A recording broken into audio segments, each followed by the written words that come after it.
দিয়ে যখন বের হয়ে যাচ্ছে, শয়তানের মাথা গরম হয়ে গেল। এই পরীক্ষায় যদি ইব্রাহিম পাশ করে দুনিয়াওয়ালারা বহু বিধর্মী মুসলমান হবে। কেমনে পরীক্ষায় ফেল করানো যায়? হাজেরাকে একটু ধোকা দেই। হাজেরারে গিয়া ধোকা দিয়ে কয়, হাজেরা ইসমাইলের কোথায় ছাড়লা? কয় মালিকের দাওয়াতে গেছে। বলে কোন মালিক? বলে দুনিয়ার কোন বাদশা। কয় না না, আমি জানি আল্লাহ দাওয়াত দিছে। কেন? হাজেরাকে বলে জবাই করার জন্য। হাজেরা ডাক দিয়ে কয়, রে শয়তান, তুই আমাকে ধোকা দিস না। একটা বাবা হইয়া কোনোদিন সন্তানের জবাই করতে পারে না। যখন এই কথা বলছে, শয়তান ডাক দিয়া কয়, আল্লাহ হুকুম করছে জবাই করার জন্য। হাজেরা চোখের পানি ছাড়িয়া কয়, রে শয়তান, যদি আমার মাওলা হুকুম করে একজন ইসমাইল না, আল্লাহ যদি আমারে আরো ইসমাইল দেয়, আমি সব আল্লাহর রাস্তায় ছেড়ে দিতে রাজি।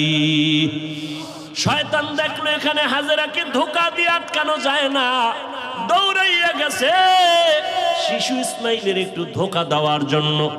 ইসমাইলের গিয়া যখন ধোকা দিতে গিয়া কয়, ইসমাইল কই যাও? বাবার কাছে ছুরি আছে, তোমারে জবাই করবে। ইসমাইল তো বুঝ কম, ডাক দিয়া কয়, আব্বা জান, আপনি কি আমাকে জবাই করতে নিয়ে যাইতেছেন? এবার ইব্রাহিম কয়, শয়তান পাথর মারো। এই তিন জায়গায় ধোকা দিছে। ইব্রাহিম আর ইসমাইল মিলিয়া তিন জায়গায় পাথর মারলেন। আল্লাহ তাআলা আইন করে দিলেন, আমার ইসমাইলের কথা কাজটা আমার কাছে ভালো লাগছে। ইব্রাহিমের এই কাজ কিয়ামত পর্যন্ত স্মৃতি হয়ে থাকবে মুসলমানের কাছে। আজকে যেই তিন জায়গায় ইসমাইল আর ইব্রাহিম পাথর মেরেছেন, ওই তিন জায়গায় পিলার করা আছে। ও হাজিরা, তোমরা হজ করতে গিয়া ওই তিন জায়গায় যদি পাথর না মারো, তোমাদের একজন আর হজও কবুল হবে না। এবার নিতে নিতে ইসমাইলকে নিয়া মিনা বাজারে হাজিরা এখন যেখানে কোরবানি দেয়, ইসমাইলের যেই জায়গায় কোরবানি দিছেন ওই জায়গায় ইব্রাহিম নবী ইসমাইলের নিয়া এবার চিন্তা করলেন, আল্লাহ আমারে কেমন সন্তান দিলেন, একটু পরীক্ষা কইরা দেখি। এবার সন্তানকে বাবা বলতেছেন, ফালাম্মা বালাগা মাআহু সায়া ক্বালা ইয়া বুনাইয়া ইন্নী আরা ফিল মানামি আন্নী আযবাহুকা ফানজুর মাযা তারা। ও বাবা, আমি স্বপ্নে দেখলাম তোমাকে জবাই করতেছি, বলো বাবা তোমার কি মতামত বলো। ইব্রাহিম নবী কথাটা বলা মাত্রই সাথে সাথে সেকেন্ডের মধ্যে সন্তান ইসমাইল জবাব দিয়ে দিলেন, ইয়া আবা তিফআল মা তুমার সাতাজিদুনি ইনশাআল্লাহু মিনাস সাবিরিন। আব্বাজান, দ্রুত আমাকে আল্লাহর হুকুম মতো জবাই করেন, ইনশাআল্লাহ আমাকে আপনি ধৈর্য ধারণকারীদের মধ্যেই পাবেন। আব্বা জান, আমাকে দ্রুত জবাই করেন, দেরি করলে আবার বুঝি আল্লাহ হুকুমটা ফিরায় নিবে, কপাল পুড়ে যাবে। একটা সন্তান বাবার সামনে কতটা বিনয়ী হইয়া বাবার ইজ্জত রক্ষার জন্য আল্লাহর মুহাব্বতের বন্ধনে নিজেকে পেশ করে দিলেন। তবে ইতিহাসবিদরা লেখেন, ইসমাইল একটু কান্না করে বলছেন, বাবাজান, আপনি যদি এই কথাটা আমাকে একটু বাড়ি বসিয়া বলতেন, আমি আমার দক্ষিণী মায়ের থেকে একটু চির বিদায় নিয়ে আসতাম। কারণ 6টা বছর আমার মা আমার এত কষ্ট করে লালন পালন করে বড় বানাইছে। এই 6টা বছর পানি নাই, খানা নাই, আপনিও এসে দেখেন নাই। আমার মা আমার মুখে জিহ্বা দিয়ে আমার পেটের ক্ষুধা নিবারণ করেছে। আমার মা পাগলনির মতো দৌড়াদৌড়ি করেছে।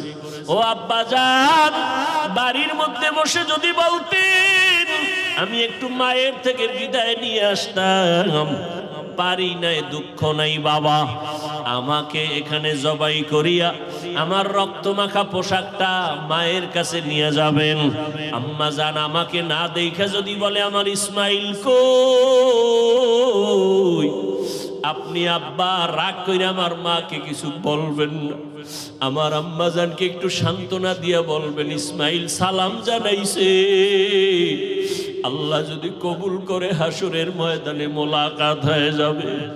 আব্বাজান, আর আপনার কাছে দাবি, আমাকে জবাই করার আগে আপনি আমার হাত পাও রশি দিয়ে বাঁধেন, কারণ জবাই করতে গিয়া আমার হাতে পায়ে নাড়াচাড়া যদি আপনার শরীরে লাগে বেয়াদবি হবে, আল্লাহ বেজার হয়ে যাবে।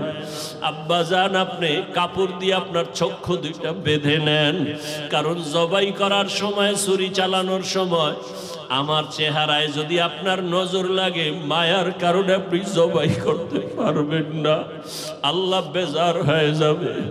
আব্বাজান, আমি শুয়া পড়লাম, তাড়াতাড়ি আমার গলায় ছুরি চালান। ইব্রাহিম নবী ইসমাইলের শোয়াইয়া যখন ছুরিটা চালাইতে চায়, আমার মাওলার কুদরতি অন্তরে এত মায়া, আমার আল্লাহ ডাক দিয়ে কয়, রে ছুরি, আমার ইসমাইলের একটা পশমের ক্ষতিও যেন তোমার দ্বারা না হয়।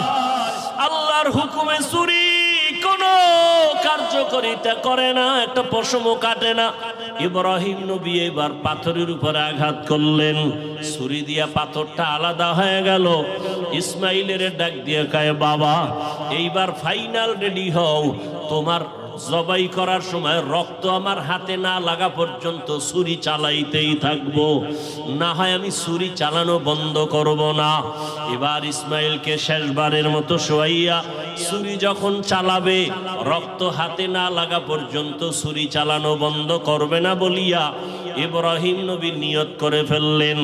ইসমাইলকে শোয়াইয়া দিলেন, আর যখন ছুরি চালাবে, আল্লাহ পাক রব্বুল আলামিনের কুদরতি অন্তরে এত মায়া,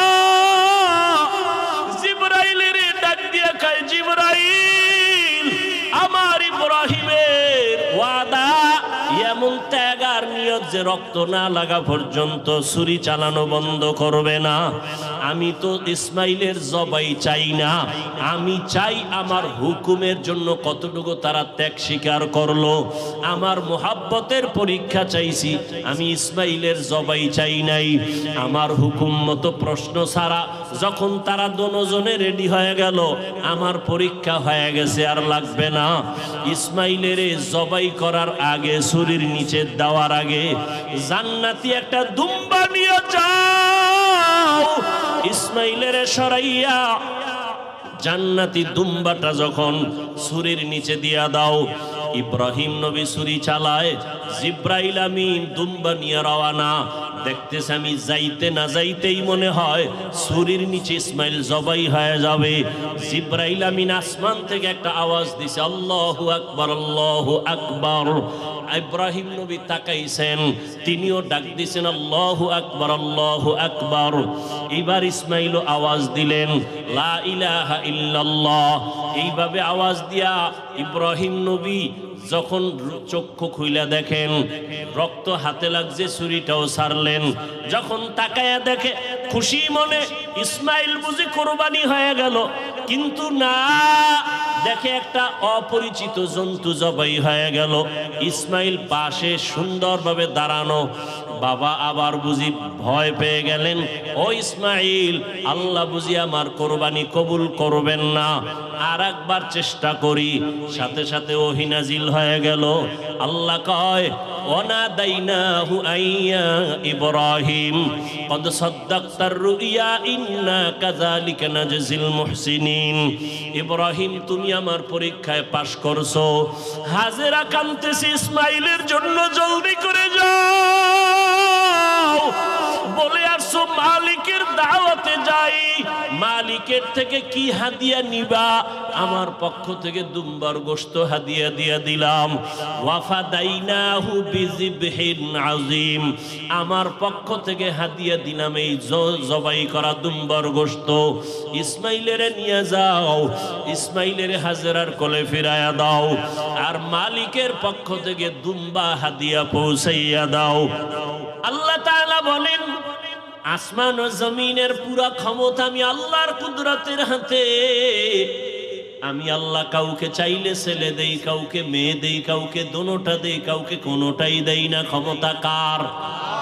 কাদের কুদরত দারি বর কামাল আন্তা রব্বি আন্তা হাসবি যুল জালাল তুহি কাদের জলিলুল্লাহ জাহাদার বহর হালে তুহি মেরা নেগাহদার। নমরুদ আজরকে বানায় দিলেন ডাইরেক্টর। স্বামী আর স্ত্রী এক জায়গায় ঘুমাতে পারবে না। ছেলে সন্তান যদি আসতে চায় জবাই করে দাও, জন্ম নিয়ন্ত্রণ। আল্লাহ পাক বলেন আমি যাকে দুনিয়ায় পাঠাবো দুনিয়ার কোনো কৌশল তাকে ফিরাইয়া রাখার ক্ষমতা নাই। আল্লাহর সাথে পাল্লা দিয়ে নমরুদ পারছে, ফেরাউন পেরেছে। কোটি টাকার মালিকই দেখো অভাব হয় না দূর, গরিবে ঘুমায় আরাম করে মনটা বাহাদুর। ফেরাউনের লাশটা দেখো মিশর জাদু ঘরে, খায় না মাছি খায় না মাটি পোকা মাছি সবাই ঘৃণা করে। হৃদয়ে থাকিবে যার নম্রতা সাদা, রহমত আসিবে সেথা প্রভুর ওয়াদা। বড় বড়াই থাকলে দিলে রহমত আসবে না, নিজেকে নিজে ছোট মনে করিও সদা। উঁচু জমিন থেকে পানি নিচু জমিনে যায়, তেমনি খোদার রহমত আসে নম্রতার হৃদয়। ভোগবিলাসের বাড়ি গাড়ি পরে রবে সব, ভোগবিলাসের বাড়ি গাড়ি পরে রবে সব। থাকতে সময় স্মরণ করো আল্লাহ আমার রব, থাকতে সময় স্মরণ করো আল্লাহ আমার রব। আল্লাহ তাআলা যাকে পাঠাবেন কেউ ফিরায় রাখার ক্ষমতা নাই। আল্লাহ যাকে সন্তান দিবেন হাজারো ট্যাবলেটও যদি ব্যবহার করে সন্তান ফিরাতে পারবে না। জমিনের মধ্যে বান্দা যত কৌশল করবে, কই 10 বছর আগের থেকে তো আমরা দেখতেছি সন্তান কমাও কমাও কত স্লোগান। এই কমাও কমাও ফাটি কইরা কত মানুষ বেতন খাইয়া সংসার চালায়, আছে না নাই? কিন্তু আমার মাওলার সাথে পাল্লা দিয়া কেউ আগাতে পারে নাই। জনসংখ্যা বেড়েই চলছে। আল্লাহ বলেন রিজিকের মালিক আমি, জনসংখ্যা বেড়েছে রিজিকও বাড়িয়ে দিয়েছি আমি আল্লাহ। মুরব্বীর একটু জানা থাকলে জবাব দিবেন। 1% জায়গায় 20-30 বছর আগে যেই পরিমাণ ধান হইতো এখন কি কম না বেশি? কে বাড়াইছেন? সরকার। কে বাড়াইছেন? وَتَرْزُقُ مَن تَشَاءُ بِغَيْرِ حِسَابٍ گر توکل می کنی ہر صبح و شام میرساند رزق تو از لا مقام جز به حق چی زی مخاذ انسو جا فضل او عمست در জুমলা জাহা। জন্ম নিয়ন্ত্রণের জন্য ডাইরেক্টর আজরকে বানাইলো। আমাদের গ্রাম্য একটা প্রবাদ আছে, যেখানে বাঘের ভয় সেখানে রাত পোহায়। যেই আজরকে ডাইরেক্টর বানাইছে আল্লাহ কয় দেখ ওই ডাইরেক্টরের ঘরে আমি ইব্রাহিমকে পাঠাবে, এটা আমার সিদ্ধান্ত। একটু আগেই বসিয়েই বলছিলাম বান্দা চাইলে কিছুই হয় না, আমার আল্লাহ চাইলেই সব হয়। নমরুদ চাইছে ইব্রাহিম আসতে পারবে না, আল্লাহ চাইছেন আমি ইব্রাহিমকে জমিনের মধ্যে পাঠাবো। আল্লাহ পাঠাইলেন এবং নমরুদের দফা সব খতম করে দিলেন। ইব্রাহিম জমিনের মধ্যে আসছে, গোপনে গোপনে রাখছেন। বিশাল বড় ইতিহাস। আম্মা জান পাহাড়ের গর্তের মধ্যে নিয়া ইব্রাহিমকে প্রসব করে ওখানে রাখেন। আজরও যদি জানতে পারে লজ্জায় মাথা গরম হয়ে যাবে। নমরুদ জবাই করার হুকুম দিয়ে দিছে। আল্লাহর কুদরতে ইব্রাহিম নবী গর্তের মধ্যে পাহাড়ের গুহায় আম্মা জান ইব্রাহিমের 2 হাতের 2 আঙ্গুল, শাহাদাত আঙ্গুল বাম হাতের আর ডান হাতের মুখের মধ্যে দিয়ে দিলেন। বাচ্চা আঙ্গুল চুষতেছে। আল্লাহ তাআলা দোনো আঙ্গুল থেকে কুদরতের কারিশমা জারি করলেন। এক আঙ্গুল থেকে দুধ বের হয়, আর এক আঙ্গুল থেকে মধু বের করার ব্যবস্থা করে দিলেন। কাদের কুদরত দারি বার কামাল আনতা রব্বি আনতা হাসবি জুল জালাল। দুনিয়ার মানুষ বলে এটা হবে না, আল্লাহ যদি কয় হবে সেটাই। দুনিয়ার মানুষ বলেই মরা গেছে কথা বলতে পারে না, আল্লাহ যদি কুদরতের ক্ষমতা দেন পারবেনি? পারবেনি? রহমতের নবী খেজুর গাছ মরা, শুকনা একটা মরা খেজুর গাছে ট্যাক লাগাইয়া খুতবা পড়েন। কিছুদিন পরে রহমতের নবী এটা বন্ধ করে নতুন আর একটা মিম্বর বানালেন খুতবা পড়ার জন্য। বুখারী শরীফের মধ্যে আছে রহমতের নবী যখন মরা খেজুর গাছ যেটাই ট্যাক লাগাইয়া খুতবা পড়তে নিষেধ করে দিলেন, আর পড়বেন না। মানুষ কান্না করলে যেমন আওয়াজ হয়, মরা খেজুর গাছ থেকে তেমন আওয়াজ শুরু হয়ে গেল। রহমতের নবী বললেন, এই মরা খেজুর গাছ তুই কি চাও? কেন কাঁদো? আমি কি দোয়া করব তুই তাজা হয়ে যাবি, খেজুর আসবে, মানুষ তোর খেজুর খাবে? কয় না। কি চাও? রহমতের নবী আপনার বিরহের বেদনায় কান্না করি। মরা খেজুর গাছ, আপনার বিরহের বেদনায় কান্না করি। আমি চাই আমাকে মানুষের মতো এখানে দাফন করে দিবেন, আর কিয়ামতের দিন আপনার পাশে জান্নাতে আমাকে রাখবেন। নবীজি দাফন করে দিয়েছেন। এখনো ওই মদিনাতুল মুনাওয়ারা রাসূলের রওজার ভেতরে খেজুর গাছটা যেখানে ভেতরে নবী দাফন করলেন, ওই বরাবর একটা খুঁটি আছে, পাথরের পিলার। ওই পিলারের উপরে আরবিতে খুঁটিটার সাথে নাম লেখা আছে সাতুনে উস্তুনে হান্নানা। এখনো নাম লেখা আছে। মরা খেজুর গাছ সম্বলিত সেই খুঁটি, এটার নিচে বরাবর যদি যাইতেই থাকে যাইতেই থাকে। রহমতের নবীর বরকতি হাতের দাফন করা মরা খেজুর গাছ ওখানে এখনো আছে। বুখারী শরীফের বারাত। তাহলে মরা খেজুর গাছ কথা বলতে পারে না, আল্লাহ যদি ক্ষমতা দেন।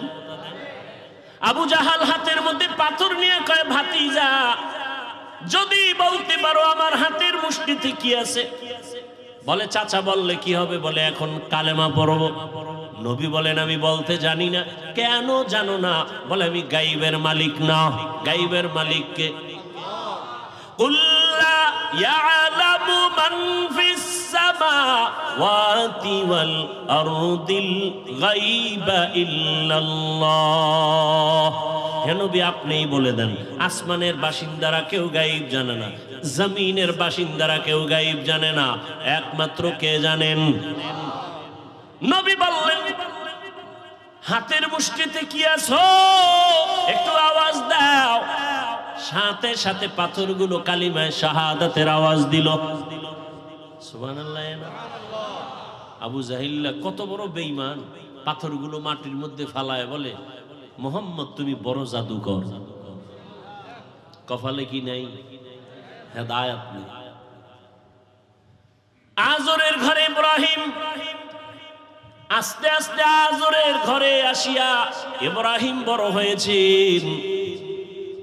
ইতিহাস অনেক বড়, আমি সংক্ষেপে বলে আসতেছি। যখন আদম আর ইব্রাহিম বড় হয়ে গেলেন, কেউ এসে তাকে বয়ান দেয় না এক আল্লাহর ইবাদত করো। নিজে নিজে নিজে নিজে আল্লাহর পরিচয় লাভ করলেন। সব কথা কোরআনে হাকিমের মধ্যে আছে। বাবাকে দাওয়াত দিতেছে, বাবাও মানে না। নমরুদেরও দাওয়াত দেয়, মানে না। নমরুদ উল্টা পাল্টা প্রশ্ন করে, ইব্রাহিম নবী জবাব দেন। এক পর্যায়ে দেখলু এই ইব্রাহিম তো আমার সব কিছু ধ্বংস করে ফেলবে, তাহলে তাকে বড় হওয়ার আগেই, বাড়াবাড়ি করার আগে তাকে মেরে ফেলতে হবে। অগ্নিকুণ্ড সাজাইয়া ওই আগুনের মধ্যে ইব্রাহিমকে ফেলবে। অগ্নিকুণ্ড সাজাইয়া ইব্রাহিমকে আগুনে ফেলতে গিয়া যখন ইব্রাহিমকে অনেক প্রচেষ্টা চালাইল, চরক গাছ বানাইল, রশি লাগায় টেনে ফেলবে, কারণ আগুনের এত তাপ, কাছে কেউ যেতে পারে না। ওই গাছের সাথে চরখার মতো ঘুরায় ঘুরায় আগুনে ফেলবে, কিন্তু পারে না। গাছও ঘুরে না, রশি টানেও নড়ে না।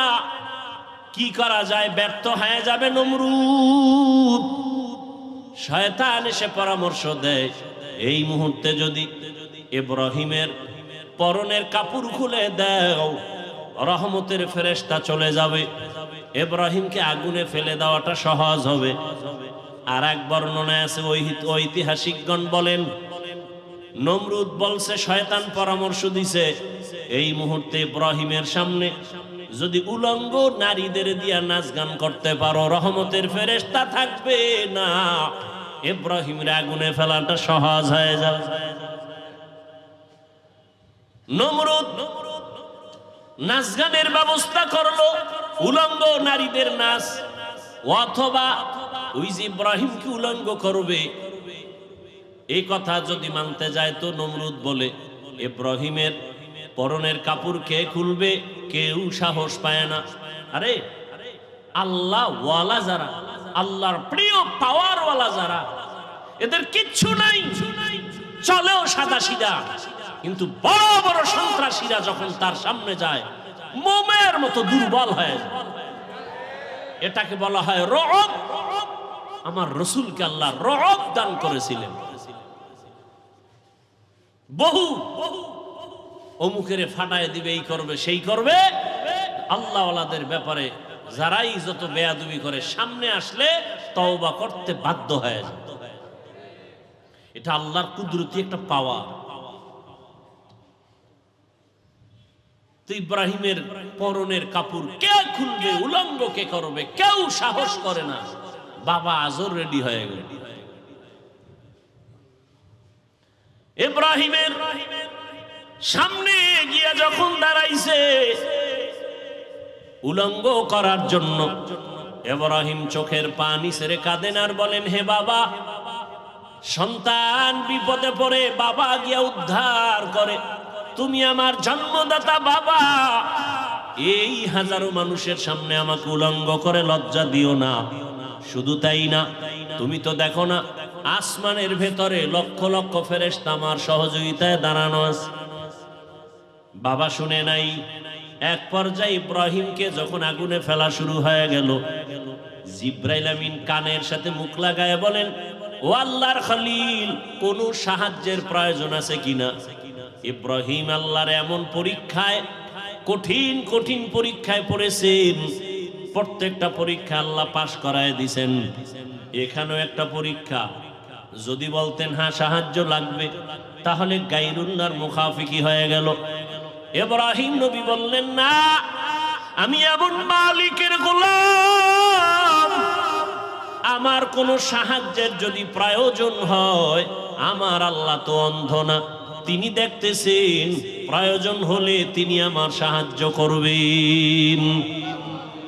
আগুনে ফেললো। আল্লাহ আগুনকে হুকুম দিলেন, কোরআনের আয়াত, কুলনা ইয়া নারু কুনি বারদাও ওয়া সালামান আলা ইব্রাহিম। আগুন ঠান্ডা হয়ে গেল। নমরুদ কয় দূরে বইয়া, এই আগুন, তোর শক্তি কই? ইব্রাহিমের মতো বান্দাটারে জ্বালাতে পারো না? তোর গোষ্ঠী শুদ্ধ সব সাইজ করতে পারি, কিন্তু ইব্রাহিম যার কথা শুনে আমিও তার কথা শুনি। ইব্রাহিম যার গোলাম, আমিও তো সেই রবের কথা শুনি।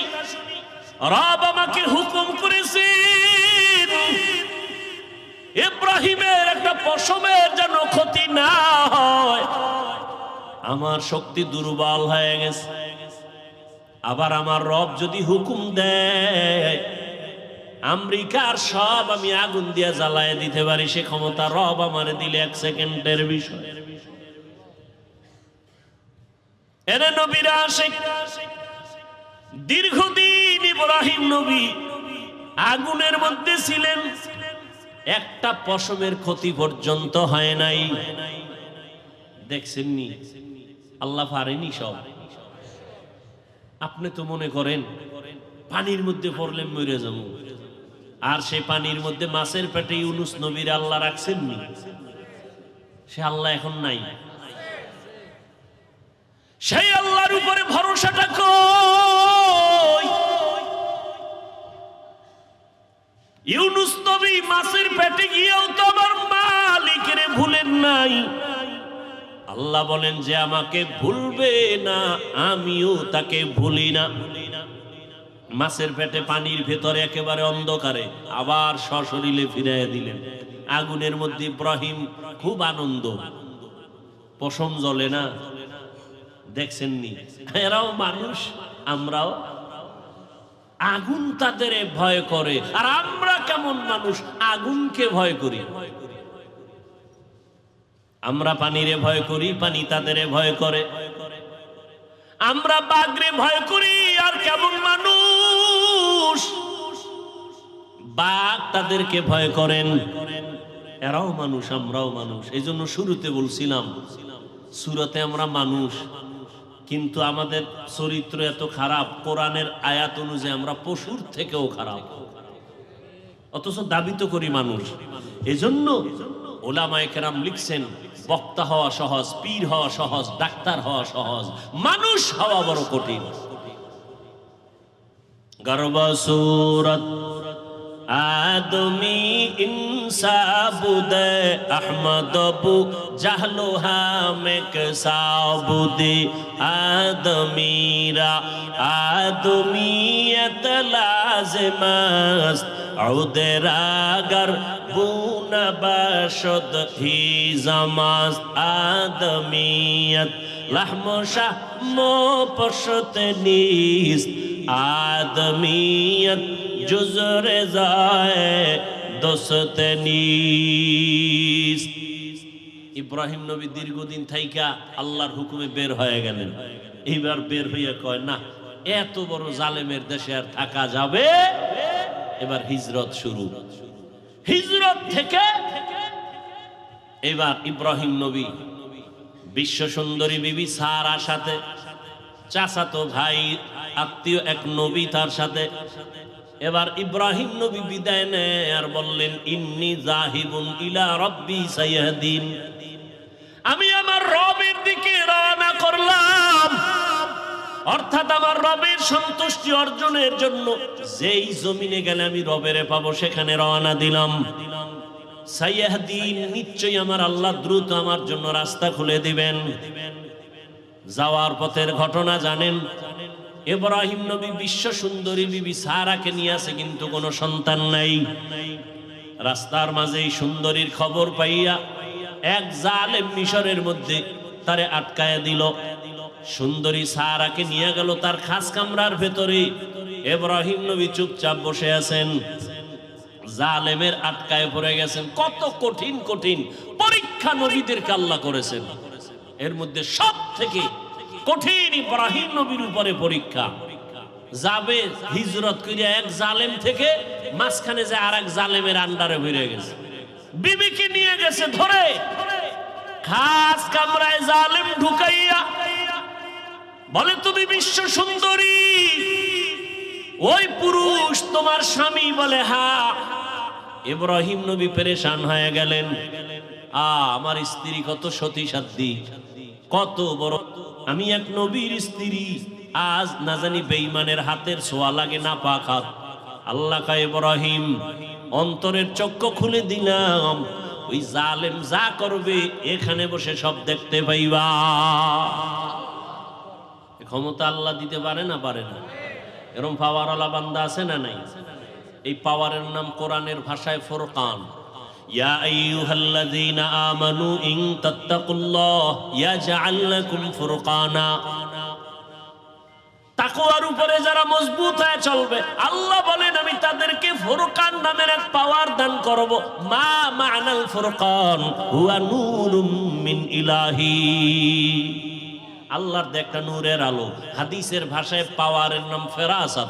ক্বালা রাসূলুল্লাহ সাল্লাল্লাহু আলাইহি ওয়া আলিহি ওয়াসাল্লাম ইত্তাকু ফেরাসাতাল মুমিন ফাইন্নাহু ইয়ানজুরু বিনূরিল্লাহ। আল্লাহর প্রিয় বান্দা মুমিনের ফেরাসাতের পাওয়ারকে তোমরা খুব ভয় করিও, কারণ তুমি যা দেখো তার থেকে তারা অনেক কিছু দেখেন। চামড়ার চোখ দিয়ে দেখেন না, নূরের আলো দিয়ে তারা দেখেন। ওমরে ফারুক খুতবা দিতেছেন জুমার মসজিদে নববীর ভেতরে। খুতবার মাঝে হঠাৎ একটা অপ্রাসঙ্গিক একটা চিৎকার দিয়ে আওয়াজ দিলেন, ইয়া সারিয়াতাল জাবাল, ইয়া সারিয়াতাল জাবাল, ইয়া সারিয়াতাল জাবাল। ওই সারিয়া, পাহাড় পাহাড় পাহাড়। মদিনাতুল মুনাওয়ারায় ওমর আওয়াজ দিলেন, এই সারিয়া, সামনে পাহাড়। সারিয়া কই? বলে মদিনা। ওমর যেখানে আওয়াজ দিছেন সেখান থেকে 2000 কিলোমিটার দূরে ইরানে যুদ্ধ করে। সারিয়াকে জিজ্ঞাসা করা হলো এক সময়, এই সারিয়া, মদিনাতুল মুনাওয়ারা থেকে 2000 কিলোমিটার দূরে ইরানে যুদ্ধ করেছো, ওমরের আওয়াজ শুনছো? বলে হ্যাঁ। কেমন শুনলা? কাছে বসে বললে যেমন শুনি তেমনই শুনিস। এর নাম ফেরাসাতের পাওয়া। ইব্রাহিম নবী দেখতেছে জালেম বিশ্ব সুন্দরী বিবি সারাকে খাস কামরায় নিয়া প্রথমে লোভানোক দৃষ্টি দিয়া হাতটা যখন বাড়াইছে, সাথে সাথে হাতটা বাঁকা হয়ে গেছে। রাখে আল্লাহ? আহা, আল্লাহ এখনো পারেন, এখনো পারেন। আপনারা জানেন, এই ফেসবুকের মুরিদেরা, শুনো, মনে নাই তোমার, দুনিয়ার আকাম দেখো, ভালো ভালো জিনিস দেখো না। কয়েক বেশি হয় নাই, বছর 2 হয়েছে কিনা সন্দেহ, লন্ডনে একটা সেমিনার হয়েছিল। সমস্ত ধর্মের মানুষ সেখানে বসা। গোল টেবিলের সেমিনারে একজন ভিন্ন ধর্মাবলম্বী প্রশ্ন করলো মুসলমানদের একজন লিডার, ধর্মযাজক, একজন বুজুর্গ ওলিয়ে কামেল, যাই তোমাদের নবী তোমাদের ধর্মে বলছে, হাদিসে আছে, একটা খেজুর আছে, ওই খেজুরটা খাইয়া বিষ পান করলে ক্রিয়া হয় না। মুসলমান বলে হ্যাঁ আছে তো। এটা কি সত্য? বলে হ্যাঁ সত্য।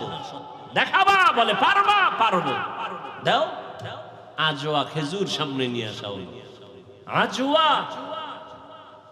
খেজুর 2-3-7টা খাইয়া এবার বিষ দিল তার সামনে। হাউজের ভেতরে বিষ পান করলো। বিষ পান করে দিব্যি আরামে বসলেন, মিটিং চালাইলেন।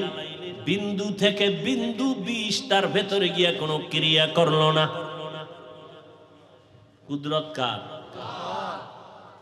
ভাইরা আমার, আল্লাহ তো এখনো হেফাজতের দরজা খুলেছেন। সিলেটের জমিনে শাহজালাল রাহমাতুল্লাহ আলাইহি গৌর গোবিন্দের মোকাবেলা করতে গিয়ে কোনো বেতের বাড়ি লাগে নাই, অস্ত্র লাগে নাই। পুঁজি ছিল তাহাজ্জুদের আযান, নামাজ আর চোখের পানি, আর ফজরের নামাজের আযান। কই সেই তাহাজ্জুদ? কই? নাই তো নাই। একদল বলে এত আমল লাগে না, এত আমল লাগে না। অথচ আল্লাহ কয় আমি দুনিয়ায় মানুষ পাঠাইছি আমল করার জন্য। দেখেন তো কারবার কেমন, ফিতনায় ভরে গেছে গোটা সোনার বাংলা। বুঝাবো কিভাবে? বুঝতেও চায় না। কপাল এত খারাপ হইছে, বুঝতেও চায় না। মনের উল্টা হইলেই আর বুঝতে চাইবে, নফসের গোলাম হয়ে গেছে। আমাকে বলেন, এই যে এখন সামনে হজ আসতেছে না, কথা বলেন না কেন ভাই? ওখানে সারা দুনিয়ার মানুষ আর যায় না? যায় না? বিভিন্ন কোয়ালিটির মানুষ সেখানে। আপনারা জান নাই, যারা গেছেন দেখছেন। নামাজের টাইম, কত লাইনের মানুষ, কেউ বুকে হাত বেঁধে দাঁড়ায়, কেউ নাবির নিচে, কেউ হাত সাইডে দিয়ে খাড়ায় রয়েছে, কেউ আবার মোবাইলে নামাজের ভিতরে কথাও কয়, নামাজের ক্ষতি হয় না, কথা টথা কয়ে নামাজের ভিতরে আছে। কেউ আবার কোরআন শরীফ মাটিতে রাইখা পাও দুইটা এভাবে ছড়াইয়া দিয়া হাত দিয়া মাটির মধ্যে হেলান দিয়া কোরআন মাটিতে রাইখা পড়ে। কেউ আবার জোরে আমিন বলে, কেউ আবার আস্তে আমিন বলে, কেউ আবার সেজদায় যাওয়ার সময় মাটির মধ্যে সেজদা দেয় না, পকেট থেকে একটা কাঠের টুকরা বের করে কপালের নিচে দিয়ে কাঠের উপরে সেজদা মারে। সারা দুনিয়ার মানুষের এত কোয়ালিটির মানুষ, এত লাইনের। ও জলদি এলাকার জ্ঞানী মুসলমান, একটু জবাব দেন, এত লাইনের মানুষ যে মসজিদে নববীতে নামাজ পড়ে, বাইতুল্লাহ কোনো ঝগড়া আসেনি? বলেন বলেন, কারোর সাথে কারো অভিমান আসেনি? সালাম দেয় না, রাগ করে এমন আসেনি? আছে? আমগো বাংলাদেশে কার বদ নজর লাগছে? সব গেঞ্জাম ঝগড়া আমগো দেশে কেন? কোন গজবে পাইলো? কোন অভিশাপ লাগলো কপালে? আমি পাস করলি পড়লাম, কাউকে কিছুই বলি না। ও যুবক, অন্য টুপির বিরুদ্ধেও বলি না, যারা টুপি দেয় না তাদেরও হিংসা করি না, কিছু বলি না, দেখলে সালাম দেই। বলো তুমি পাস করলির বিরুদ্ধে বলো কেন? আমি কওমি মাদ্রাসার সন্তান আলিয়ার বিরুদ্ধে বলি না, স্কুল কলেজের বিরুদ্ধে বলি না, বলো তুমি কওমির বিরোধিতা করো কেন? আমি নবীরে দাঁড়াইয়া ইয়া নবী সালামু আলাইকুম বলে সালাম দেই না, দাঁড়াইয়া যারা দেয় তাদেরও গালি দেই না, বলো তুমি আমারে গালি দাও কেন? আমি তাবলিগের লাইনের সন্তান, আমি পীর সাহেবের মুরিদ। যারা পীরের কাছে যায় না, তাবলিগে যায় না, তাদের গালিও দেই না, হিংসা করি না, দেখলে সালাম দেই। বলো তুমি তাবলিগের বিরোধিতা করো কেন? বিবেকের কাছে একটু কথা রেখে গেলাম, বেয়াদবি ক্ষমা চাই। কেউ আমার দূরের না, যারা কালেমা পড়েছেন আপনারা আমার কলিজার আপন, আপনারা কেমন আপন? আওয়ামী লীগ বুঝি না, বিএমপি বুঝি না, আলিয়া কওমি বুঝি না, আমার কথা একটা, বলেন আপনাদের আল্লাহ আমার আল্লাহ দুই না এক? সবাই একমত? আপনাদের নবী আমার নবী, সত্য কথাটা স্বীকার করেন, আপনাদের কোরআন আমার কোরআন, আপনাদের কাবা আমার কাবা, আপনাদের কালেমা আমার কালেমা, আপনাদের ধর্ম আমার ধর্ম। দুনিয়াতে জন্ম নিছি সিস্টেম আপনাদের আমার, নাকি জলদি এলাকার মানুষ জন্ম সময় লঙ্গি পরে আসছে? সবার কোয়ালিটি এক, বিদায় বালা কাফনের সংখ্যা হবে আলাদা। কে ধনী, কে গরিব, কে আলেম, কে মূর্খ, সবার বেলায় কাফন হবে তিনটা। আরে এক টাকাওয়ালার সম্মানে একটা কাফন কেউ বাড়াইয়াও দিবে না, এক রিক্সাওয়ালা মরে গেলে গরিব হওয়ার কারণে একটা কাফন কেউ কমাইয়াও, কালার হবে আলাদা। হুজুরদের কাফনের কালার একরকম, আপনাদেরটা আর এক রকম। কালারও কি কালার? এই বুঝা কও, সাদা। তাহলে কালার নিয়ে ঝগড়া কেন? কালার লইয়াও ঝগড়া কেমন গজবে ধরছে? কালার লইয়াও ঝগড়া আছে না নাই? ইন্তেকালের সময় সবার কাফনের কালার হবে এক। কি কালার? লেখা থাকবে উপরে বড় হুজুরের লাশ, এমপি সাহেবের লাশ, কে ধনী কে গরিব, কে হুজুর না, কে ইমাম, কে মুক্তাদি, কে ডাক্তার, কে রোগী। যতই আজকে বক্তা বক্তা ভাব দেখাই না কেন, টাকার আর ক্ষমতার গরম দেখাও না কেন, সাদা কাফনে ঢুকলেই সব বাহাদুরি বন্ধ হয়ে যাবে। কবরে যাওয়ার আগেই বাহাদুরি শেষ। কবরের সাইজ কি না আপনাদের এলাকায় একটু বড়? হ্যাঁ, কবরের সাইজও সবার এক। কবরে রেখে বিদায়ের পরে প্রশ্ন হবে সবার বেলায়। কয়টা? কয়টা? তোমারও যেই প্রশ্ন, আমাকেও সেই প্রশ্ন, শিক্ষকের যেই প্রশ্ন, ছাত্রকেও সে একই প্রশ্ন, নারীকে যেই প্রশ্ন, পুরুষেরও সেই প্রশ্ন। তিনটা, রবের পরিচয় দাও, ধর্মের পরিচয় দাও, রাহমাতুল লিল আলামিনের পরিচয় দাও। তাহলে আপনার আমার আল্লাহ এক, নবী এক, কোরআন এক, কাবা এক, ধর্ম এক, কালেমা এক, কাফন এক, কালার এক, কবর এক, প্রশ্ন এক, লেবাস পোশাক কেন আলাদা? আপনাদের বয়ান তো করার কোনো দরকারই পড়ে না, কারণ আপনি আল্লাহ মানেন, নবী মানেন, কোরআন মানেন, হাদিস মানেন। বয়ান তো করবো আজকে উত্তরবঙ্গে পঞ্চগড়ে, সেখানে টাকা দিয়া মুসলমানের কাদিয়ানি বানানো হচ্ছে। আজকে তো বয়ান করার বেশি দরকার চট্টগ্রামের পাহাড়ের ভেতরে গিয়া খ্রিস্টান মিশনারিরা মুসলমানের টাকার লোভ দেখায় বিধর্মী বানায়। কিন্তু ওখানে যাওয়ার সময় কই? মুসলমানের পেছনে ঘুরতে ঘুরতে ঘুরতে ঘুরতে পাগল হয়ে গেলাম। ফজরের পরেও বয়ান, জোহরের পরে বয়ান, আসরের পরে মাগরিবের পরে বয়ান। এত পাও ধরে ধরে ধরে ধরে বয়ান করি, আর পরও কেন নামাজ পড়েন না? আহ, কেমন মুসলমান! আপনার আমার আল্লাহ এক, নবী এক, সব এক, অথচ আমি টুপি খুলতে চাই না। আপনারা কেমন ভিআইপি মুসলমান যে টুপি দিতেই চান না, লজ্জা লাগে। আমি টুপি খুলতে লজ্জা পাই, আর আপনি টুপি দিতে লজ্জা পান। আমি নামাজ না পড়লে লজ্জা পাই, আপনি নামাজ পড়তে গেলে লজ্জা পান। আমি মসজিদে না ঢুকলে লজ্জা লাগে, আপনার মসজিদে ঢুকতে গেলে লজ্জা লাগে। আপনি কেমন মুসলমান হইলেন? একটু চিন্তা করেন। ও আমার কলিজার যুবক বাবারা, বেয়াদবি মাপ চাই, একটু আমাকে জবাব দাও। রহমতের নবীর আদর্শ থেকে আরো সুন্দর আদর্শ কারো কাছে আসেনি? তাল মিলেও না, সত্য বলো, বুঝা বলো। নবীজির থেকে দামি আদর্শ নাই? একজনের দাঁড়ায় যদি বলতেই পারো যে হাফিজ ভাই, রহমতের নবীর আদর্শ থেকে আরেকটু ভালো আদর্শ আছে শেখ মুজিবুর রহমানের ভেতরে, তাহলে আমি আল্লাহর কসম নবীরটা বাদ দিয়া তারটা নিব। এই ভালো করে বুঝো। কেউ যদি দাঁড়াইয়া বলতে পারো হাফিজ ভাই, নবীজির আদর্শ থেকে আরেকটু ভালো আদর্শ আছে জিয়াউর রহমান সাহেবের ভেতরে, আমি নবীরটা বাদ দিয়া জিয়াউর রহমান সাহেবেরটা নিব, বলার মতো পাওয়ার ক্ষমতা কারো আসেনি? নাই তো নাই। আমার থেকে শুনো, দুনিয়াতে যত আদর্শ দেখো, আব্রাহাম লিঙ্কনের আদর্শ গণতন্ত্র, মাও সেতুনের আদর্শ, লেনিনের আদর্শ, কালমার্সের আদর্শ, এক কথায় জবাব, দুনিয়ার সব আদর্শ হলো নাপাক, একমাত্র মদিনাওয়ালা নবীর আদর্শই হলো পাক। একমত? সবাই একমত? এবার বলো, রসুলের আদর্শ যে রেখে গেলেন, এটি মানবে হিন্দুরা, খ্রিস্টানেরা, ইহুদিরা? আপনারাই বলেন কারা মানবে? কোন দেশের মুসলমান? লন্ডন, লেবানন, কোন দেশের বলেন? শুধু এই বাঁশখালী ছাড়া বলেন।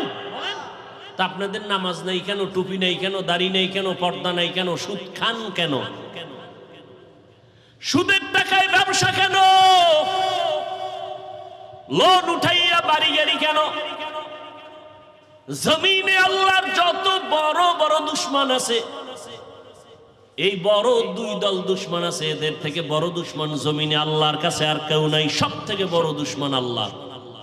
এক দুশ্মন হলো কোরআনে বর্ণিত, এক দল হলো যারা সুদের সাথে জড়িত, আর এক দল দুশ্মন হলো বুখারী শরীফে আছে, যারা ওলিয়া উলিয়ার দুশ্মনী করে। কেমন বড় দুশ্মন? আল্লাহ কয়, তোদের সাথে আমি আল্লাহ নিজে যুদ্ধ করব। এবার বুঝেন যে আল্লাহর কত বড় দুশ্মন তারা, যারা সুদের সাথে জড়িত আর যারা ওলিয়া উলিয়া দেখতে পারে না, বিরোধিতা করে। আল্লাহ হেদায়েত দান করুন। ওই জালেম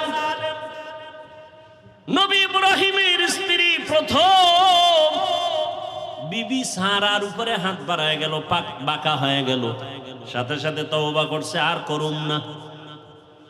কুকুরের লেজ তো বাঁকাই থাকে, আবার ভালো হয়ে গেছে, আবার হাত বাড়াইছে ভাবে, কয়েকবার করিয়া তওবা খাঁটি ভাবে না।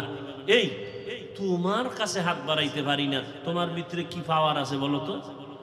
বিবি সারা ডাক দিয়া কয়, রে জালেম, আমার মধ্যে কোনো পাওয়ার নাই, তবে একটা শক্তি আমার আছে, আমি একজন আল্লাহর প্রিয় বান্দা, নবীর স্ত্রী। তাই নাকি? বলে হ্যাঁ। কে সে নবী? বলে ইব্রাহিম। কই সে? বলে ওই যে গাছতলায় বসা। ডাকো। ডাকাইয়া বেয়াদবি কইরা তো আর আগাইতে পারে নাই, এবার তওবা টওবা কইরা নবীর কাছে মাপ চাইয়া মেহমানদারি করাইয়া সন্তান কয়জন আছে? কয় নাই। কয় তাহলে আমার এক বান্দি আপনার বিবির খেদমতে দিয়া দিলাম হাজেরা নামের। নবী ইব্রাহিম হাজেরাকে নিয়ে আবার সফর শুরু।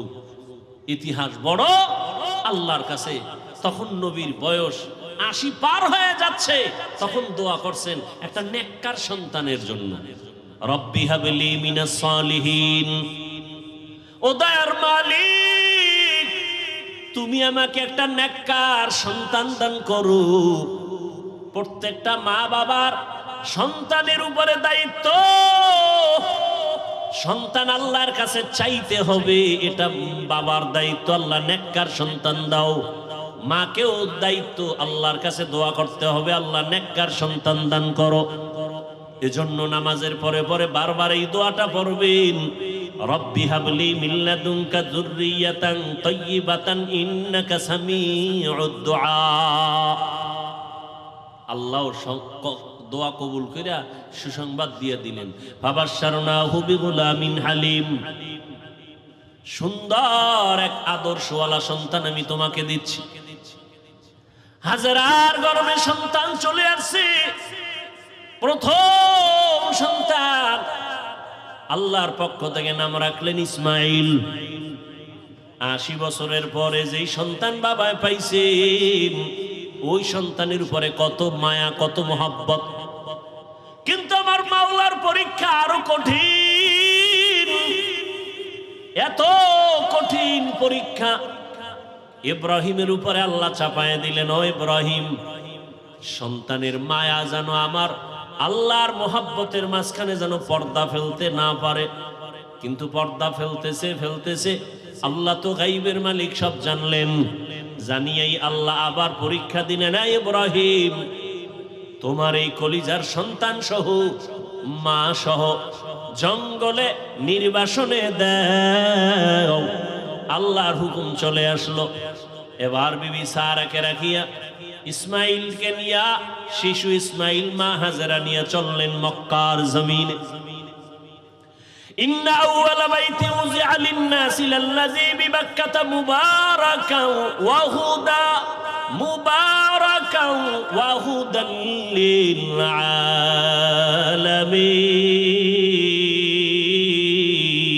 আলামিন। হেদায়েতের ঘর বানাইলেন আমার আল্লাহ। কোনো মানুষ নেই, জঙ্গল পাহাড়, ওখানে নিয়ে গেলেন। কেমন পরীক্ষা দেখছেননি? কই নিয়ে যাইতেছে বলার অধিকার নাই, জবান বন্ধ, ইশারা ইঙ্গিতে বলবে কিনা তাও ভয়। একজন নারী সৃষ্টিগতভাবেই দুর্বল, আবার সাথে শিশু বাচ্চা, আরো পেরেশানি।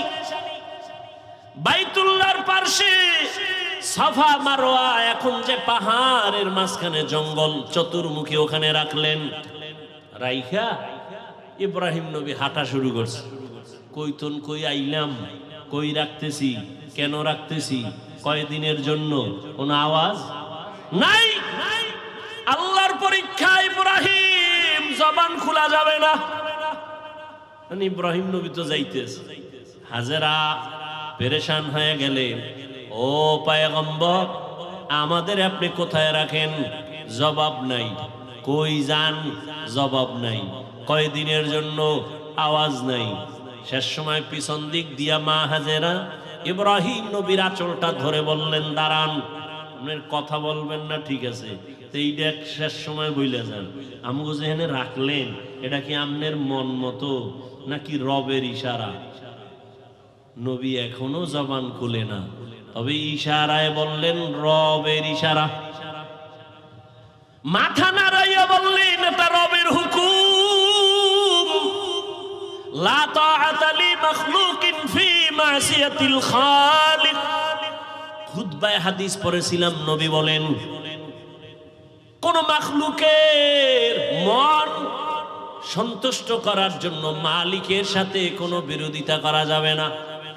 অথবা আমার আল্লাহকে বেজার করে কোনো মাখলুকের খুশি করা যাবে না, হারাম।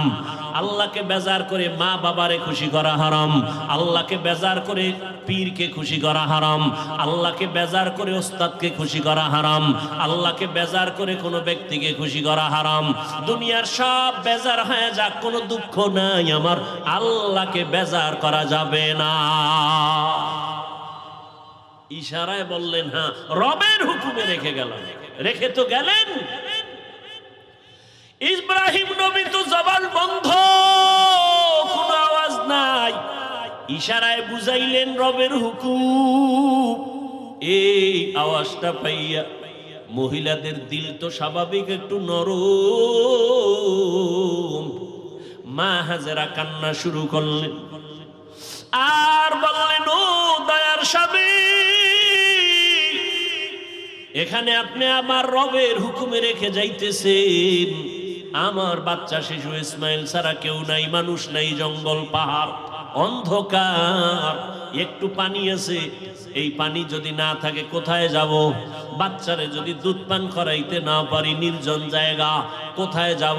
আপনার কাছে কোনো দাবি নাই, মালিকের কাছে একটু দোয়া করবেন আমাদের জন্য।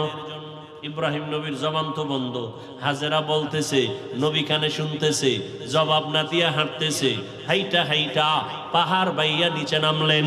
নিচে নাইমা ইব্রাহিম নবী মালিকের দরবারে হাত উঁচু করে দোয়া করলেন, রব্বানা ইন্নী আসকানতু মিন যুররিয়্যাতি বিওয়াদিন গায়রি যি যারইন ইনদা বাইতিকাল মুহাররম রব্বানা লিয়ুকিমুস সালাতা ফাজআল আফইদাতান নাসি তাহবি ইলাইহিম ওয়ারযুকহুম। আল্লাহর নবী দোয়া করলেন আল্লাহর দরবারে, আল্লাহ তোমার হুকুম, এতদিন যত পরীক্ষা করেছো, ধৈর্য ধরে ধরে পাস করার চেষ্টা করেছি, আমার জীবনের শেষ সময় একটা সন্তান দিয়েছো, মোর বড় মায়ার সন্তান। এই বয়সের সন্তানটাকেও পরীক্ষার মাঝে ফালাইছো, কোনো দাবি নাই, একটা দাবি, আল্লাহ তুমি ধৈর্য দাও, পাশ করার তৌফিক দাও। আর আমার শিশু সন্তান, কত কলিজার মায়ার আমার সন্তান রেখে আসছি, তোমার কাছে আমার দোয়া করলাম, কয়েকটা দোয়া। এক নাম্বার, ও আল্লাহ মেহেরবানি করে এখানে তুমি অন্য মানুষের বাসস্থানের ব্যবস্থা করে দাও, যেই জঙ্গলটাকে তুমি সাফ করে দাও, খানার আয়োজন করে দাও, ওরা নামাজ পড়বে এবং শুকর আদায় করবে, তোমার রিজিকের ব্যবস্থা করে দাও, মানুষের ব্যবস্থা করে দাও, পানির ব্যবস্থা করে দাও। আল্লাহর নবীর দোয়া আসমানে কবুল হয়ে গেল। নবী ইব্রাহিম চলে গেলেন। মা হাজেরা, ইসমাইল, শিশু বাচ্চা, আর কেউ নাই। এক সময় পানি যা ছিল সব শেষ, এখন পানিও নাই। আম্মাজান বাচ্চা ইসমাইলকে দুগ্ধ পান করাচ্ছেন, এক পর্যায়ে দুধও শেষ হয়ে গেল। বাচ্চাকে আর কি দিবে? খাবার, কোনো খাবার নাই, অচেনা জায়গা, চতুর্পার্শ্বে জঙ্গল, কোনো আওয়াজ নাই, মানুষ নাই, এমন এক হালাত। হাজেরা পাগলনির মতো হয়ে গেলেন। বাচ্চাটা কান্না করে ক্ষুধা। একদিন চলে গেল, 2 দিন চলে গেল, 3 দিন চলে গেল, মা সহ্য করতে পারে না। একটা বাচ্চার কলিজা ভরা মায়ের অন্তরে কত কষ্ট, একটা মা বাচ্চার জন্য কতটাই যে বেকারার হয়ে থাকে। এই বাচ্চার এত কষ্ট মা বুকে ধারণ করে করে বাচ্চাকে বড় বানায়। ও সন্তানেরা, মায়ের কষ্ট যদি ভাবতো, জমিনে কোন সন্তান মা বাবার সাথে বেয়াদবি করতে পারত না। মা এত কষ্ট করে করে আমাকে মানুষ বানাইছেন। ও আমার যুবক বাবারা, তুমি যত বড় টাকার মালিক হইয়া বাহাদুরি করো না কেন, তুমি জানো না তোমার মায়ের চোখের পানি ছাড়া তুমি হতে পারো নাই।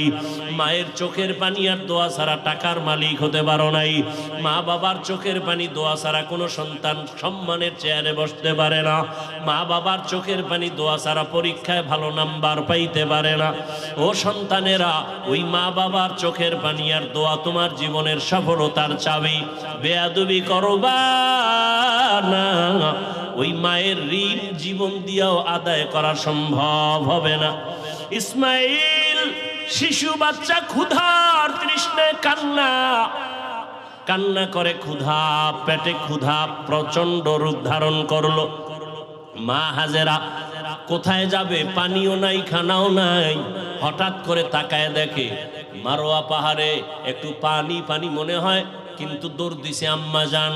হালকাভাবে দৌড়াইয়া গিয়ে দেখে পানি না, সূর্যের আলো বালুর মধ্যে লাগছে, তো পানির মতো একটা ঝলমল করতেছে, কিন্তু পানি নাই। ওখানে যাইয়া আবার মারোয়া পাহাড়ে তাকায়, সফায় তাকায়, দেখে ওখানে আর একটু পানি পানি মনে হয়, আবার দৌড় দিছে। দিলের মধ্যে তামান্না, আমি না খাইয়া মরে যাই, আমার বাচ্চা যেন কষ্ট না পায়, আমার কলিজার সন্তান আমার গর্ভে থেকে ঘুমাইতে দেয় নাই।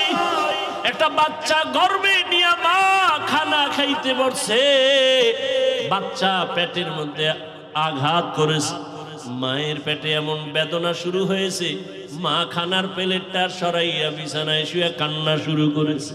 রহমতের নবী বলেন, ও নারীরা, এত মর্যাদা তোমাদেরকে দেওয়া হয়েছে, আর কিয়ামত পর্যন্ত কেউ মর্যাদা বাড়াতে পারবে না।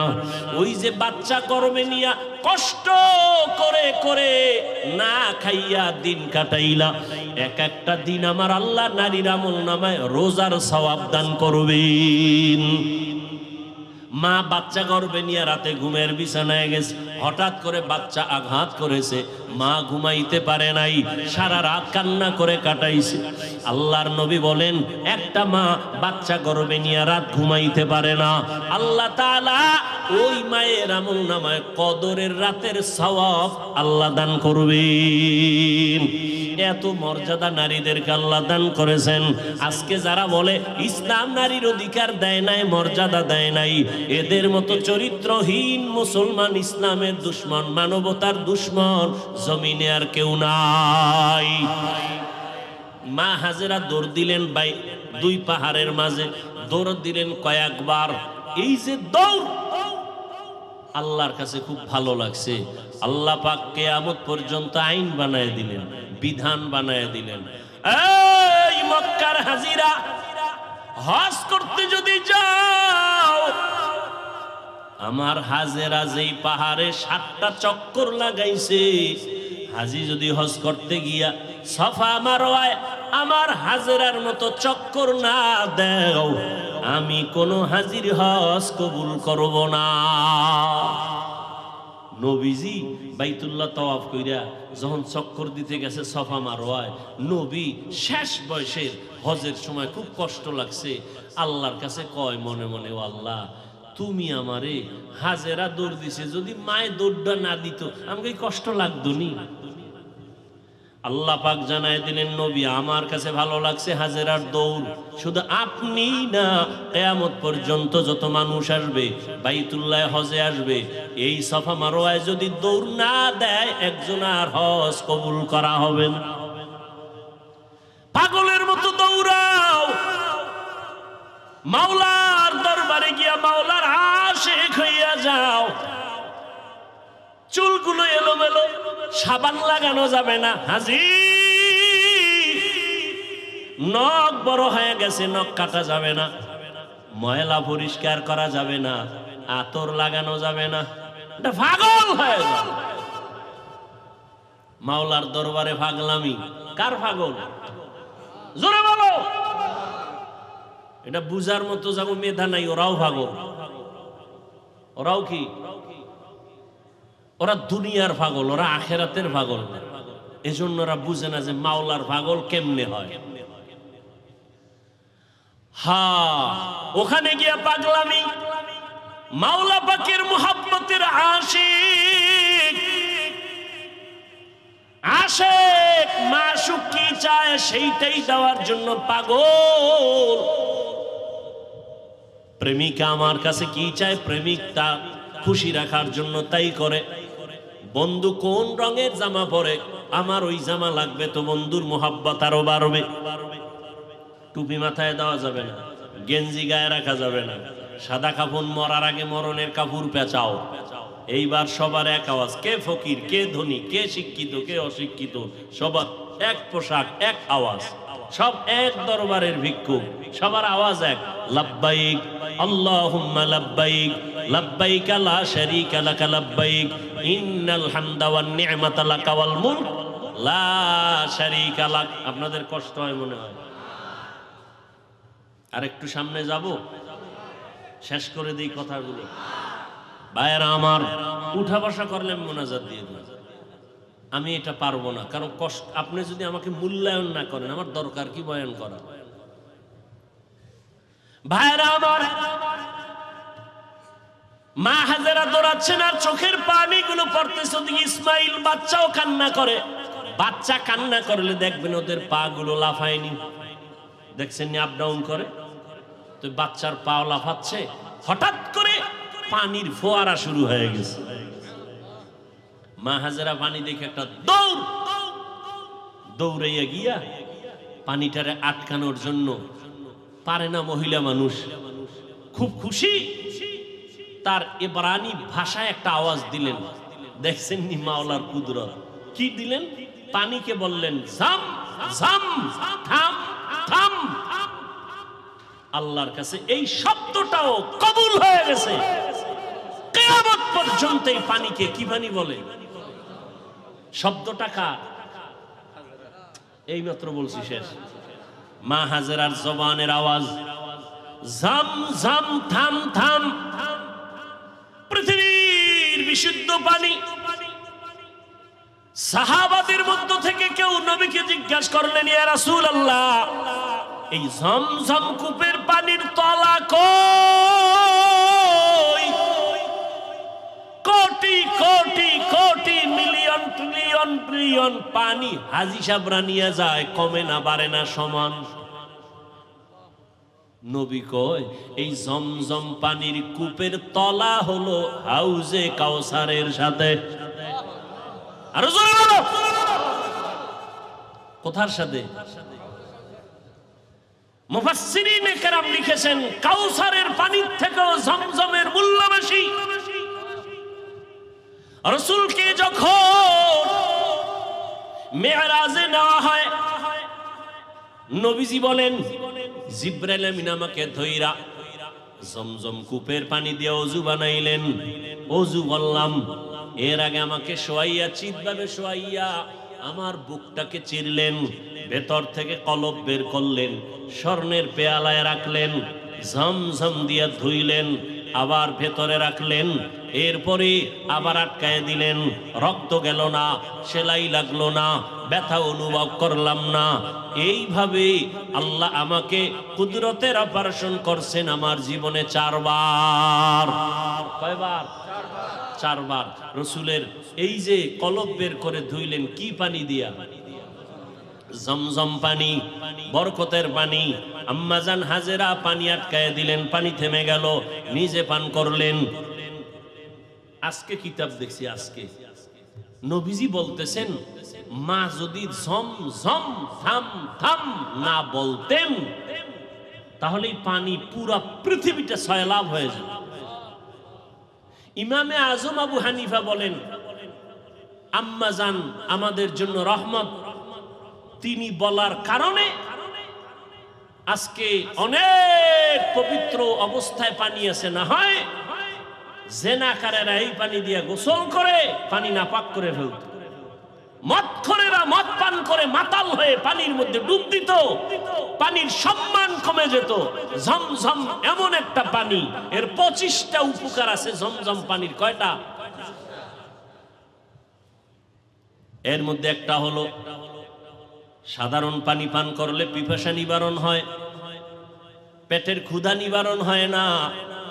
জমজম পানি এমন এক দামি আল্লাহর কুদরতের পানি, এই পানি যদি কেউ পান করে ওই পানির দ্বারা পিপাসাও মিটে যায়, পেটের ক্ষুধাও মিটে যায়। দাঁড়াইয়া কোনো জিনিস খাওয়া পান করা নবীর আদর্শের বাইরে। তবে জমজমের পানি তুমি দাঁড়ায় পান করো, এটা তোমার কোনো সুন্নত আদায় হবে। দ্বিতীয় তৃতীয় হলো জমজমের পানি, এটা তোমার রোগের ঔষধ। কত পার্সেন্ট শেফা করবে, তোমার ঔষধের ক্রিয়া করবে, কয় তোমার আকীদা বিশ্বাসের মজবুতি যত পার্সেন্ট তত পার্সেন্ট। কেউ যদি মনে করে আমি ঔষধ খাবো না, জমজম আমার ঔষধ, যতটুকু বিশ্বাস করবে অতটুকু ফলাফল।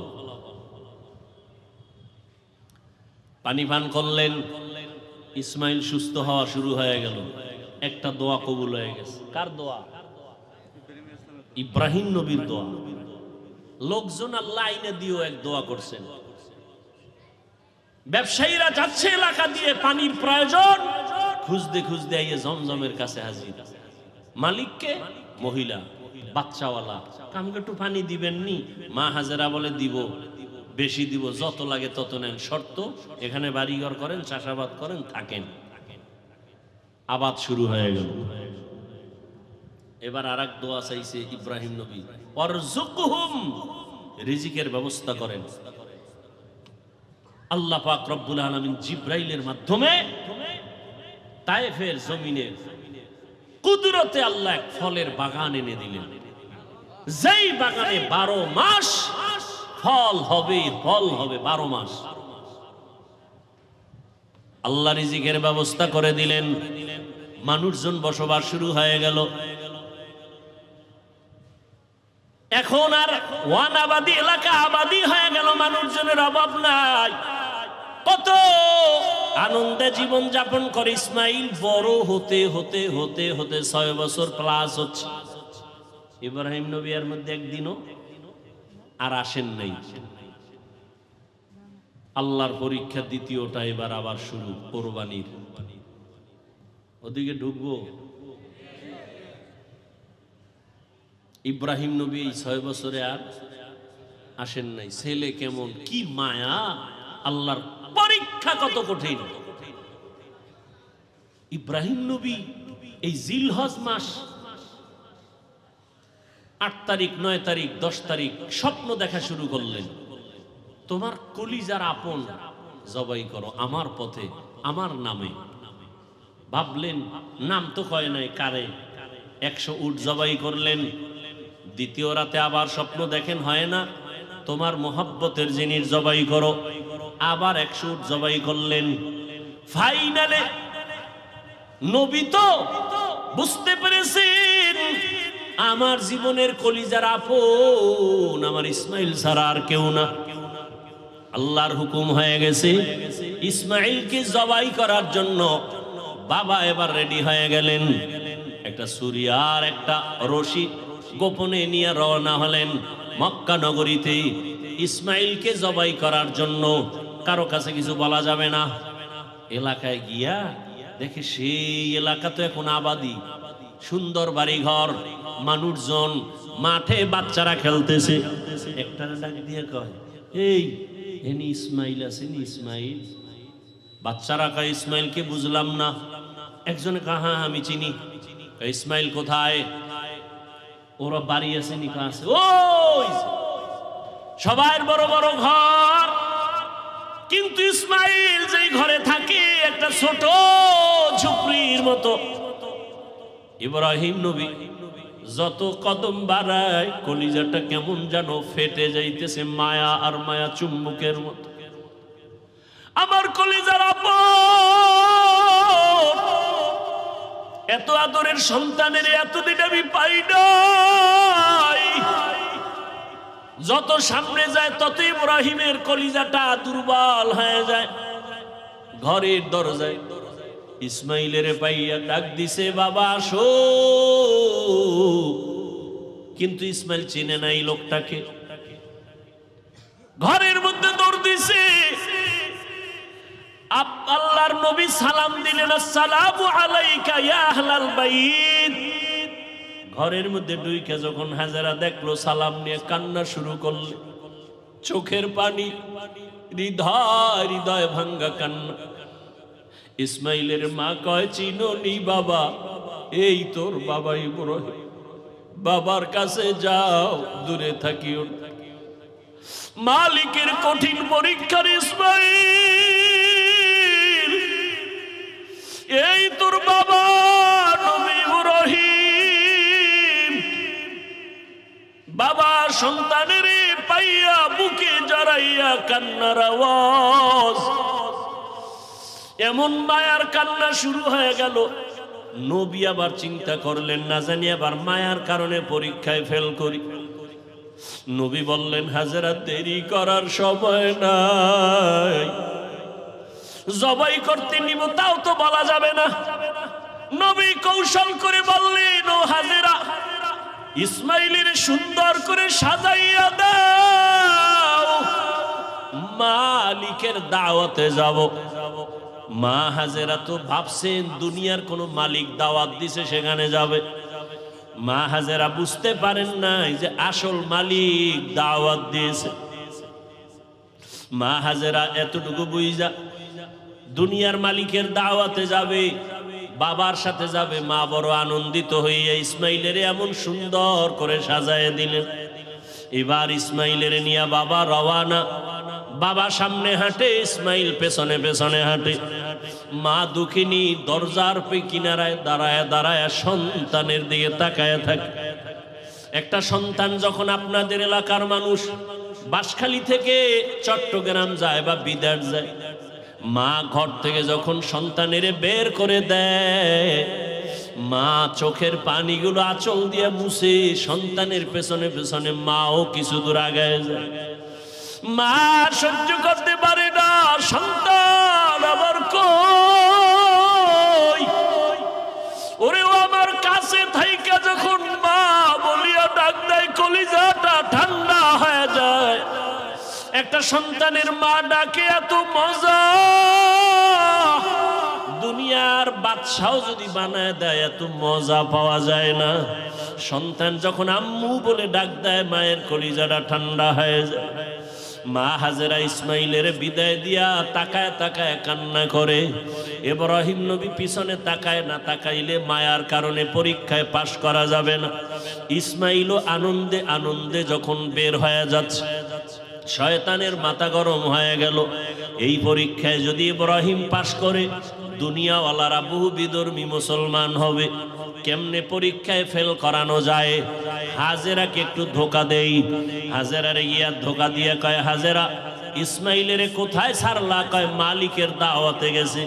বলে কোন মালিক? বলে দুনিয়ার কোন বাদশা। কয় না না, আমি জানি আল্লাহ দাওয়াত দিছে। কেন? হাজেরাকে বলে জবাই করার জন্য। হাজেরা ডাক দিয়ে কয়, রে শয়তান, তুই আমাকে ধোকা দিস না। একটা বাবা হইয়া কোনোদিন সন্তানের জবাই করতে পারে না। যখন এই কথা বলছে, শয়তান ডাক দিয়া কয়, আল্লাহ হুকুম করছে জবাই করার জন্য। হাজেরা চোখের পানি ছাড়িয়া কয়, রে শয়তান, যদি আমার মাওলা হুকুম করে একজন ইসমাইল না, আল্লাহ যদি আমারে আরো ইসমাইল দেয়, আমি সব আল্লাহর রাস্তায় ছেড়ে দিতে রাজি। শয়তান দেখলো এখানে হাজেরাকে ধোকা দিয়ে আটকানো যায় না, দৌড়াইয়া গেছে শিশু ইসমাইলের একটু ধোকা দেওয়ার জন্য। ইসমাইলের গিয়া যখন ধোকা দিতে গিয়া কয়, ইসমাইল কই যাও? বাবার কাছে ছুরি আছে, তোমারে জবাই করবে। ইসমাইল তো বুঝ কম, ডাক দিয়া কয়, আব্বা জান, আপনি কি আমাকে জবাই করতে নিয়ে যাইতেছেন? এবার ইব্রাহিম কয়, শয়তান পাথর মারো। এই তিন জায়গায় ধোকা দিছে। ইব্রাহিম আর ইসমাইল মিলিয়া তিন জায়গায় পাথর মারলেন। আল্লাহ তাআলা আইন করে দিলেন, আমার ইসমাইলের কথা কাজটা আমার কাছে ভালো লাগছে। ইব্রাহিমের এই কাজ কিয়ামত পর্যন্ত স্মৃতি হয়ে থাকবে মুসলমানের কাছে। আজকে যেই তিন জায়গায় ইসমাইল আর ইব্রাহিম পাথর মেরেছেন, ওই তিন জায়গায় পিলার করা আছে। ও হাজিরা, তোমরা হজ করতে গিয়া ওই তিন জায়গায় যদি পাথর না মারো, তোমাদের একজনের হজও কবুল হবে না।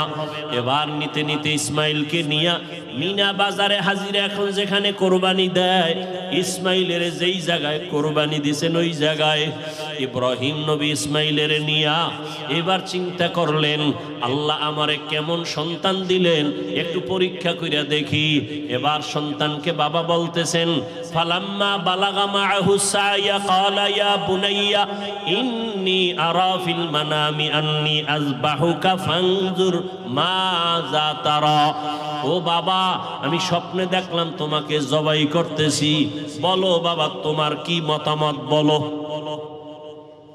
ইব্রাহিম নবী কথাটা বলা মাত্রই সাথে সাথে সেকেন্ডের মধ্যে সন্তান ইসমাইল জবাব দিয়ে দিলেন, ইয়া আবাতিফ আল মা তুমার সাতাজিদুনি ইনশাআল্লাহু মিনাস সাবিরিন। আব্বাজান, দ্রুত আমাকে আল্লাহর হুকুম মতো জবাই করেন, ইনশাআল্লাহ আমাকে আপনি ধৈর্য ধারণকারীদের মধ্যেই পাবেন। আব্বাজান, আমাকে দ্রুত জবাই করেন, দেরি করলে আবার বুঝি আল্লাহ হুকুমটা ফিরায় নিবে, কপাল পুড়ে যাবে। একটা সন্তান বাবার সামনে কতটা বিনয়ী হইয়া বাবার ইজ্জত রক্ষার জন্য আল্লাহর মুহাব্বতের বন্ধনে নিজেকে পেশ করে দিলেন। তবে ইতিহাসবিদরা লেখেন, ইসমাইল একটু কান্না করে বলছেন, বাবাজান আপনি যদি এই কথাটা আমাকে একটু বাড়ি বসিয়া বলতেন, আমি আমার দক্ষিণী মায়ের থেকে একটু চির বিদায় নিয়ে আসতাম। কারণ 6টা বছর আমার মা আমার এত কষ্ট করে লালন পালন করে বড় বানাইছে। এই 6টা বছর পানি নাই, খানা নাই, আপনিও এসে দেখেন নাই। আমার মা আমার মুখে জিহ্বা দিয়ে আমার পেটের ক্ষুধা নিবারণ করেছে। আমার মা পাগলনির মতো দৌড়াদৌড়ি করেছে। ও আব্বাজান, বাড়ির মধ্যে বসে যদি বলতেন আমি একটু মায়ের থেকে বিদায় নিয়ে আসতাম, পারি নাই, দুঃখ নাই বাবা, আমাকে এখানে জবাই করিয়া আমার রক্তমাখা পোশাকটা মায়ের কাছে নিয়ে যাবেন। আম্মা জান আমাকে না দেখে যদি বলে আমার ইসমাইল কই, আপনি আব্বা রাগ করে আমার মাকে কিছু বলবেন না, আমার আম্মা জানকে একটু সান্ত্বনা দিয়া বলবেন ইসমাইল সালাম জানাইছে, আল্লাহ যদি কবুল করে হাসরের ময়দানে মোলাকাত হয়ে যাবে। আব্বাজান, আর আপনার কাছে দাবি, আমাকে জবাই করার আগে আপনি আমার হাত পাও রশি দিয়ে বাঁধেন, কারণ জবাই করতে গিয়া আমার হাতে পায়ে নাড়াচাড়া যদি আপনার শরীরে লাগে বেয়াদবি হবে, আল্লাহ বেজার হয়ে যাবে। আব্বাজান, আপনি কাপড় দিয়ে আপনার চক্ষু দুইটা বেঁধে নেন, কারণ জবাই করার সময়, ছুরি চালানোর সময় আমার চেহারায় যদি আপনার নজর লাগে, মায়ার কারণে আপনি জবাই করতে পারবেন না, আল্লাহ বেজার হয়ে যাবে। আব্বাজান, আমি শুয়া পড়লাম, তাড়াতাড়ি আমার গলায় ছুরি চালান। ইব্রাহিম নবী ইসমাইলের শোয়াইয়া যখন ছুরিটা চালাইতে চায়, আমার মাওলার কুদরতি অন্তরে এত মায়া, আমার আল্লাহ ডাক দিয়ে কয়, রে ছুরি, আমার ইসমাইলের একটা পশমের ক্ষতিও যেন তোমার দ্বারা না হয়।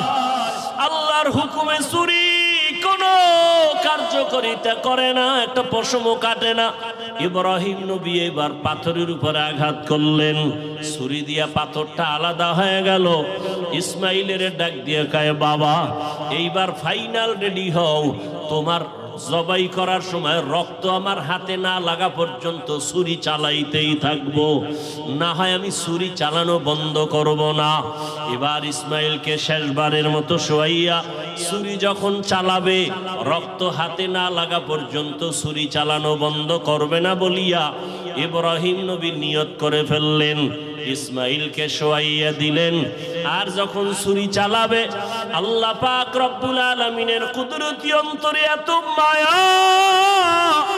জিবরাইলের ডাক দিয়া কয়, জিবরাইল, আমার ইব্রাহিমের ওয়াদা, এমন ত্যাগ আর নিয়ত যে রক্ত না লাগা পর্যন্ত ছুরি চালানো বন্ধ করবে না। আমি তো ইসমাইলের জবাই চাই না, আমি চাই আমার হুকুমের জন্য কতটুকু তারা ত্যাগ স্বীকার করলো। আমার মোহাব্বতের পরীক্ষা চাইছি, আমি ইসমাইলের জবাই চাই নাই। আমার হুকুম মতো প্রশ্ন ছাড়া যখন তারা দুজনে রেডি হয়ে গেল, আমার পরীক্ষা হয়ে গেছে, আর লাগবে না। ইসমাইলের জবাই করার আগে, ছুরির নিচে দেওয়ার আগে, জান্নাতি একটা দুম্বা নিয়ে যাও, ইসমাইলের সরাইয়া জান্নাতি দুম্বাটা যখন ছুরির নিচে দিয়া দাও, ইব্রাহিম নবী ছুরি চালায়, জিব্রাইল আমিন দুম্বা নিয়ে রওয়ানা। দেখতেছে আমি যাইতে না যাইতেই মনে হয় ছুরির নিচে ইসমাইল জবাই হয়ে যাবে। জিব্রাইল আমিন আসমান থেকে একটা আওয়াজ দিছে, আল্লাহু আকবার, আল্লাহু আকবার। ইব্রাহিম নবী তাকাইছেন, তিনিও ডাক দিছেন আল্লাহু আকবার, আল্লাহু আকবার। এবার ইসমাইলও আওয়াজ দিলেন লা ইলাহা ইল্লাল্লাহ। এইভাবে আওয়াজ দিয়া ইব্রাহিম নবী যখন চক্ষু খুইলা দেখেন রক্ত হাতে লাগছে, ছুরিটাও ছাড়লেন। যখন তাকায়া দেখে খুশি মনে ইসমাইল বুঝি কোরবানি হয়ে গেল, কিন্তু না।